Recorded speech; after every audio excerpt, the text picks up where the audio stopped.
Benjamin est un moine Wajia, donc l'équivalent de mangaka mais en Chine, un illustrateur, un retoucheur photo et également un musicien à ses heures perdues. Sa jeunesse fut bercée de nombreuses influences asiatiques, comme les créations du maître Osamu Tezuka par exemple et son classique Phoenix, dont il tirera de nombreuses idées de scénario, mais aussi des Trois Royaumes de Guanzhong, et également européennes et même franco-belges avec par exemple le Tintin de Hergé. Alors Benjamin intrigue d'abord par son style visuel, un univers haut en couleur créé à la tablette graphique. Et cet outil est une vraie révélation pour lui, et d'ailleurs il a toujours aimé s'exprimer en peinture, c'est donc tout naturellement que dès son premier ouvrage, Benjamin retouchera ses dessins à l'aide de logiciels comme Photoshop. Il déclarera alors des années plus tard qu'il avait dépensé toutes ses économies dans un PC ultra performant et supportant des logiciels très poussés qu'il ne maîtrisait pas du tout à l'époque. Bref, Benjamin, à défaut de pouvoir se nourrir avec la BD, survit grâce à des retouches photos pour des enseignes publicitaires. Rien de bien glorieux, mais bon. Et quelque chose saute aux yeux lorsqu'on regarde furtivement ses œuvres. D'abord, c'est une explosion de couleurs. Franchement, observer autant de couleurs pétantes et de mélanges osés de teintes spéciales, c'est vraiment super rare, et a fortiori dans le manhwa, très influencé par le manga lui-même. Mais on abordera l'univers chromatique au fur et à mesure de ses recueils, puisque sa technique et son style s'affinent au fil de ses travaux de manière remarquable. Et en plus de ça, on voit tout de suite qu'il s'intéresse surtout aux hommes, avec un H majuscule. Les décors sont d'ailleurs souvent sommaires, flous, presque expressionnistes. En fait, ils sont surtout là pour mettre en valeur la psyché du personnage, son état d'esprit à un instant T. Et puis de toute façon, Benjamin dessine surtout Pékin ou des décors de grandes mégalopoles chinoises, franchement pas charmantes et très peu accueillantes. Pour ce qui est des hommes donc, il adore dessiner les lèvres, et ce depuis très longtemps. Il dira que c'est la partie de ses dessins qui lui prennent le plus de temps, et ça se voit, surtout lors de ses premières illustrations comme celle-ci, qui devait justement être la couverture initiale de One Day, dont on va parler juste après. Benjamin a également essayé plusieurs morphologies pour ses corps humains en explorant diverses perspectives. Alors, pour ce qui est des thèmes explorés dans les œuvres de Benjamin, on peut dire que Benjamin est ce qu'on peut appeler un auteur engagé. Il prend souvent parti pour certaines classes de la population, et notamment les jeunes chinois. C'est en effet la question de l'avenir de ces jeunes lâchés dans un monde sans perspective, sans lumière, qui préoccupe beaucoup l'auteur. Il y dépeint souvent une jeunesse rance, désincarnée, et songeant plus à tout arrêter qu'à aller de l'avant. Mais, au lieu de critiquer grossièrement le système responsable de ça, il préfère simplement dépeindre le phénomène avec justesse et sensibilité. En fait, au lieu de proposer des solutions stéréotypées, il soigne ce peuple malade en posant le doigt exactement là où il faut, comme s'il savait mieux que quiconque ce qu'ils vivent. Alors, commençons par son premier travail publié et relié, One Day. Enfin, c'est un recueil d'histoires courtes que je vais décortiquer juste après. En fait, cet ouvrage incarne d'ores et déjà la structure d'un album de Benjamin, très atypique et personnel. Puisque oui, les ouvrages de l'auteur ne sont absolument pas conventionnels, ils sont déjà entièrement en couleur sur papier glacé. Le début du bouquin se compose donc des histoires courtes, arrivent ensuite les magnifiques illustrations, suivies de commentaires à leur propos. Ces commentaires sont imposés par son éditeur, à son grand désarroi d'ailleurs, car il avoue ne pas avoir de choses à dire sur tous les dessins. Bref, le recueil se termine sur des monologues de l'auteur, sur plusieurs pages, rendant compte de son état d'esprit, racontant sa vie, ses galères, ses amours et ses désillusions. Bref, c'est très atypique et surtout peu impersonnel, les travaux de Benjamin sont propres à lui-même, il ne s'efface pas du tout derrière ses histoires, si bien qu'il semble impossible de dissocier l'artiste de ses œuvres, et en plus il se met lui-même en scène plusieurs fois dans ses récits, et notamment dans One Day, son recueil le plus autobiographique. Ces histoires peuvent d'ailleurs être considérées comme la figure de proue du manhwa du moi, si j'ose l'appeler ainsi. Cet ouvrage a connu plusieurs problèmes de publication, il est d'ailleurs sorti après 2 autres de ses travaux en France, et on sait que la relation entre Benjamin et les différents éditeurs n'a pas toujours été de tout repos. On retrouvera d'ailleurs ces difficultés dans son meilleur recueil selon moi, Remember. Difficulté de publication donc, Benjamin menait une vie de bohème et ses dépenses étaient anarchiques comme il le dit. Alors quand son éditeur lui dit de se presser, il a dû avancer à un rythme de 2 pages par jour. Et ça se ressent, c'est l'œuvre la moins détaillée de Benjamin. La première histoire, donc One Day, dépeint la journée pourrie d'un jeune homme un peu arrogant. Il prend le retour de flamme de son impétuosité, même dans les signes les plus anodins. Cette histoire courte est en noir et blanc, une chose très rare chez Benjamin. Le trait est assez immature et c'est assez normal, et on comprend que le karma, la fatalité et la causalité sont des notions chères à l'auteur. On paye toujours ses actes. Fleur inconnue en été est la deuxième histoire du recueil. Un auteur de BD s'inspire d'une femme qu'il observe quotidiennement, en retranscrivant ses joies, ses peines et ses amours. Les proportions et l'anatomie des personnages sont assez expérimentales, les jambes étant notamment démesurément grandes. Cependant, Benjamin affirme que son style de dessin est arrivé à maturité, ce qui peut laisser songeur, lorsqu'on voit l'évolution de son style graphique après One Day. En tout cas, c'est une belle histoire sans dialogue, retraçant le moyen d'inspiration de Benjamin à une certaine époque. Oui, parce qu'il a tendance à s'inspirer du réel, de vraies personnes qu'il voit ou qu'il croise, et c'est assez ancré en lui. Certaines de ses illustrations, comme celle de la couverture de One Day par exemple, s'inspirent d'un homme étrange croisé dans la rue. Divagation d'un après-midi est la première histoire à user de couleurs pétantes, et met l'accent sur les atouts féminins. Elle met en scène une femme magnifique, aux courbes charmantes, qui se balade et laisse tout le monde bouche bée devant sa beauté. Histoire muette et pourtant très charmante, tant l'explosion de couleurs est impressionnante. Les colombes planent dans le silence est la dernière histoire de Wondé. C'est une histoire qu'il déteste vraiment, au regard de sa puérilité et de son immaturité. Et c'est vrai qu'on peut la trouver un peu niaise, mais un guitariste amateur jouant affreusement mal simplement parce qu'une femme est là pour l'écouter, je trouve ça assez plaisant. En général, Benjamin est insatisfait de son premier tankobon. Il exprime une honte à la relire, il dit être trop puéril dans sa manière d'aborder les histoires et l'idiosyncrasie de ses personnages.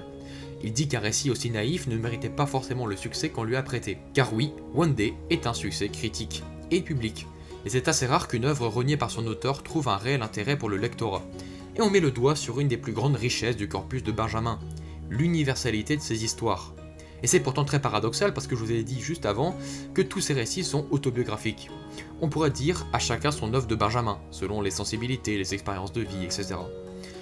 Je ne pense pas qu'on puisse trouver aucun écho personnel dans aucune de ses œuvres. La diversité des sentiments, des ressentis, des paradigmes est telle que Benjamin semble être un auteur du réel, du concret, malgré ses histoires romancées et très cathartiques. Les personnages de ces histoires sont de véritables exutoires, des réceptacles à émotions. Chacun d'eux représente une partie de Benjamin, et donc une partie du monde. D'ailleurs, l'auteur entretient une relation très particulière avec ses avatars. On sent dans ses commentaires qu'il considère ces personnages comme étant réels, comme existant presque dans une réalité alternative. Pour lui, imaginer et dessiner un personnage, c'est comme donner la vie. Benjamin est un auteur sensoriel, émotif et sentimental. Il prend la vie à bras-le-corps et décrit aussi dans ses postfaces sa propre dégénérescence physique.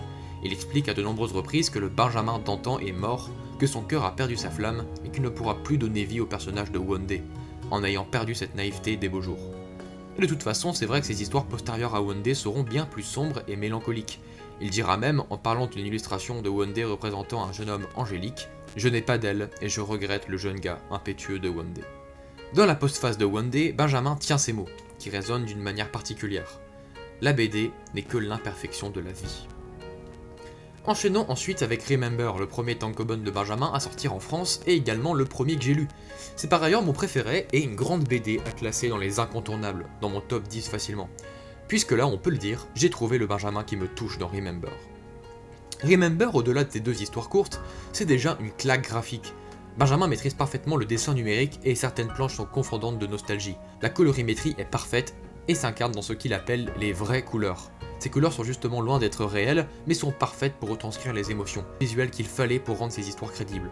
Je dis histoire, mais il faudrait plutôt dire souvenir, car c'est réellement de ça dont il s'agit. L'auteur nous propose une introspection, un voyage de nos souvenirs, un retour à ces moments suspendus, à cette époque où tout semblait si grave, si important, si profond.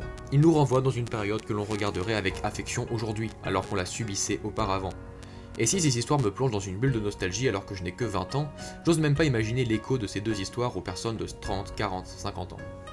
Et encore une fois, et c'est ça qui est fou, ce sont deux histoires autobiographiques, et pourtant, n'importe quel humain peut les lire en puisant dans ses souvenirs. C'est ça la force de la mise en scène de Benjamin, la force de son dessin et la force de sa narration. Personne n'est capable de voler, personne n'est capable de se souvenir, est la première histoire courte du recueil. Un jeune auteur de BD essaye tant bien que mal de survivre en présentant ses projets à des éditeurs, et ne comprend pas du tout le peu de place et de chance qu'il laisse à la jeunesse. Et en parallèle de ça, une jeune fille amoureuse de lui tente de le soutenir en l'aidant et en le réconfortant.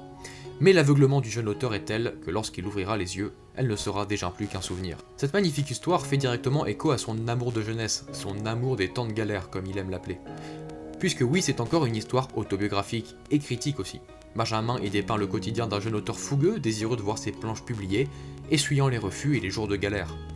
L'emphase est mise sur la vie de bohème nécrosée, viciée des jeunes chinois, vivant certes dans la pauvreté mais également dans la crainte du futur, dans la pression d'une société qu'ils voient se refermer sur eux. Aucune insouciance n'est présente, c'est bel et bien une mort lente dans la pollution et la précarité qui semble être la seule perspective. La folie les guette, un studio de 8 mètres carrés en plein Pékin, la chaleur étouffante, l'extrême pauvreté, la violence et le tumulte de la ville, et le travail non récompensé. Cette situation n'est pas vraiment propice à l'amour, et les quelques personnes s'intéressant à lui sont victimes de toutes ces conditions néfastes. Benjamin avouera dans un entretien avoir perdu sa copine des temps de galère à cause de son égoïsme. La relation entre les deux personnages est à sens unique, et quand il se tourne enfin vers elle, elle est déjà loin de celui qui ne lui a apporté que malheur et déception. Il regrette alors cet ange gardien qui semble maintenant avoir été le seul rempart entre l'auteur et la mort. La dernière planche est magistrale et incroyablement mélancolique. Est-ce que nous n'avons pas tous connu cette situation? La sensation d'avoir merdé avec quelqu'un, comme si elle était partie à jamais à cause de sa propre connerie. Lorsqu'on se rend compte de l'ingratitude avec laquelle on a traité quelqu'un, ses parents, ses grands-parents, son frère, sa sœur, un ami, une copine, etc. Et lorsqu'on veut rectifier le tir, c'est bien trop tard, sa présence n'est plus qu'un souvenir mélancolique. C'est terrifiant et beau à la fois. C'est confondant de vérité et de véracité. L'acuité de Benjamin pour retranscrire les émotions et les souvenirs est à son paroxysme. C'est ce que j'appellerais un chef-d'œuvre de la BD. L'été de cette année-là est la seconde histoire de Remember, l'histoire d'un adolescent, étudiant en art et habitant dans un dortoir pour réussir son examen. Il va se souvenir de ses rencontres fugaces comme les filles chantantes sanitaires ou celles des balcons, que l'on ne regarde pas forcément dans les yeux, ou encore ce gars bizarre, pauvre et solitaire, enfermé dans sa bulle. Cette histoire est une tranche de vie inoubliable pour Benjamin, car elle fait directement écho à sa vie dans son atelier collectif, société de BD rouge, fondée avec des amis. Il explique que ces temps étaient durs, pas d'argent, perdus dans les études, loin de la famille, etc. Des temps durs mais aussi chaleureux. Ils y rigolaient bien. Si bien que l'auteur regrette cette période. L'ambiance générale de l'histoire est moite, la colorimétrie est crade, les vraies couleurs sont froides. Ce récit ultra-vitaliste est en fait la commémoration du temps universitaire par un homme entrant dans la vie active. Le personnage s'interroge sur son avenir dans la fac d'art, se souvient de ses amours passagers et des détails de charme comme les cheveux mouillés de la fille qu'il aime. Vitaliste aussi, car elle mélange questionnement professionnel, amour, tristesse et les brimades subies par cet élève esseulé, abandonné par la vie et par son pays, qui devient complètement fou, déréglé par la pression et les moqueries. Il finira même par se boucher les oreilles avec du papier à dessin pour ne plus rien entendre, ne plus rien ressentir. Son état de démence en énerve certains, en attriste d'autres, mais tous balayent le passé à la fin de l'année, tous balayent le souvenir de cet homme en perdition. Nous sommes diplômés, nous allons être heureux. Qu'importe si ce gars réussira sa vie, je veux juste profiter de la mienne. Cependant, et c'est encore une fois surprenant, le public trouve de nombreux défauts à Remember, les fans regrettant la période One Day, où les personnages étaient plus anarchiques, plus authentiques. Ils invoquent le temps d'un Benjamin plus dans la spontanéité, dans la folie des jeunes heures, alors qu'il déteste lui-même One Day et ses personnages comme il l'a dit plus tôt. On en revient à l'appréciation personnelle que l'on fait de l'auteur et de ses travaux, et je serais plutôt d'accord avec Benjamin finalement. Remember pour moi c'est l'acmé, l'aboutissement de toutes ces galères, de tous ces tâtonnements. Terminons avec Orange, dernier travail de l'auteur à avoir été publié en France, c'est Xiaopan. Et c'est l'œuvre de Benjamin qu'il aime le plus et qu'il considère comme étant la plus aboutie. Je dirais que c'est aussi une des moins universelles. Quoique.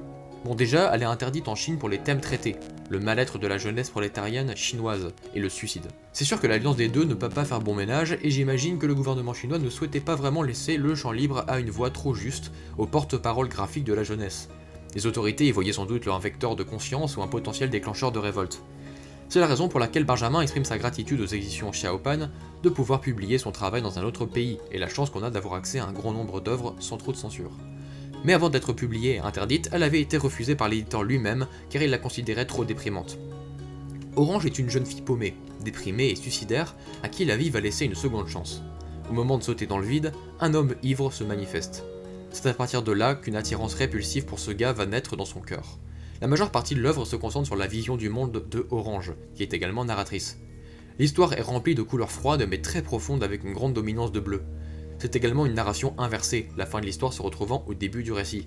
Et encore une fois chez Benjamin, il est question d'une jeunesse sans repère, tourmentée par les amours incertains et la destruction du peu de choses leur étant accordées, comme les logements étudiants détruits pour laisser place à des usines. Bref, les deux personnages aux confins de leur monde. C'est la raison pour laquelle l'alcool est assez présent. Il est montré comme le seul moyen de se sentir vraiment vivant pour le personnage masculin. Et une citation particulièrement significative a retenu mon attention. Je cite « Ce qui est bien quand on est bourré, c'est qu'en repensant à ce qu'on a perdu, on arrive encore à en éprouver du bonheur. » C'est pourquoi la vie heureuse qu'il a perdue se transforme en sourire amer comme celui qu'on esquisse après avoir perdu à un jeu infaisable. La raison pour laquelle cette histoire n'est pas ma préférée est assez simple, le Benjamin de Orange n'est pas le mien. Je ne vois tout simplement pas la vie comme Orange, qui conçoit le monde comme originellement factice, comme une gigantesque blague. Le monde est une scène où s'agitent des pantins aux rêves dérisoires. Elle est perdue et ne sait pas ce qu'elle veut. Je suis personnellement positif dans la vie, et la vision de l'auteur, que je soupçonne être représentée par le personnage d'Orange, au vu de ses déclarations, n'est pas franchement la mienne. C'est pourquoi cette perception du monde parlera sans doute à beaucoup de gens souffrant de troubles existentiels ou de dépression. On pourra même pousser le vice jusqu'à supposer que Benjamin est la plus grande création de Zhang Lin, donc de Benjamin. Un tel artiste sensitif ne saurait exister ex nihilo, et ça montrerait la présence systématique de Benjamin dans les albums de Zhang Lin. Ces états d'âme font partie de l'œuvre, il est l'incarnation du mal-être chinois, un avatar cathartique. Pour résumer, Benjamin c'est de la bombe, originale, précise, touchante, percutante, et qui plus est abordable, hein, les tomes se trouvent vraiment pas très chers. Un grand auteur de tranche de vie, sans aucun doute, et également mon préféré. S'il reste quelqu'un jusque-là, merci beaucoup, et je termine sur une citation parfaite de Benjamin. Dans cette époque pourrie, mon bonheur est de connaître de vrais grands hommes, de vrais héros. Je vais travailler dur, imiter ces héros, mes idoles, pour être comme eux, être capable de gagner comme de perdre, de parier avec la vie, et de ne pas prendre non plus les choses trop au sérieux.